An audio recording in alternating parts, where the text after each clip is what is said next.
J'ai fait les études de piano classique pendant 20 ans, dont 8 années à la Haute École de musique de Genève, avec tout le bagage technique et le répertoire que j'ai pu apprendre dans cette école. Ça m'a donné des nouvelles idées pour explorer en fait des musiques très peu connues et d'explorer tous les pays différents par la musique.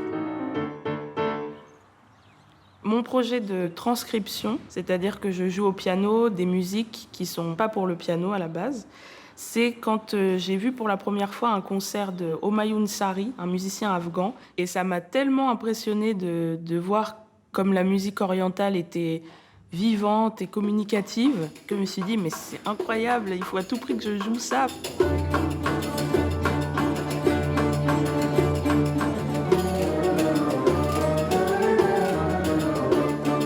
Quand j'ai découvert Marcel Khalife, un grand musicien libanais, j'ai passé beaucoup de temps à essayer de reproduire ses musiques parce que les mélodies qu'il joue au oud, c'est absolument fascinant.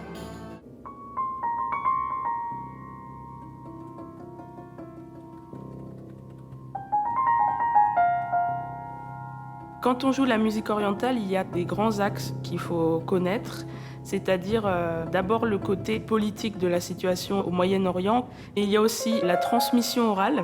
La musique orientale, il n'y a pas vraiment de partition, donc c'est vraiment tout ce travail d'écouter les sons et de se laisser porter, ce qui amène au troisième axe qui est l'improvisation. C'est très spirituel l'improvisation. On réveille notre chant intérieur et on a besoin de sentir ce côté calme, ce côté posé pour écouter son cœur, et c'est comme ça qu'on improvise d'autant mieux.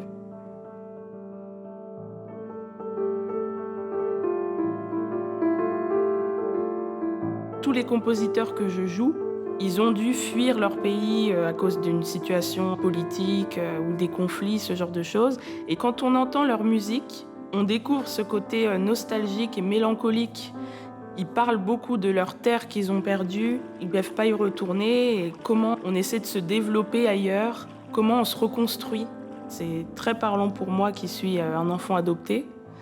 Et quand j'ai pu accéder à mes origines et comprendre en fait que mes géniteurs avaient eu aussi ce côté d'exil, de quitter l'Afrique et tout ça, je me suis dit que finalement, quand quelqu'un écoute cette musique orientale, ça peut aussi se retranscrire dans sa propre histoire. Et c'est ça qui rend cette musique aussi forte. Et c'est aussi pour ça que j'ai envie de la jouer à l'infini. On est là sur la Terre pour un petit moment, et comment on peut en fait partager ce qu'on a envie de dire et ouvrir notre cœur aux autres, je pense que c'est la chose la plus importante.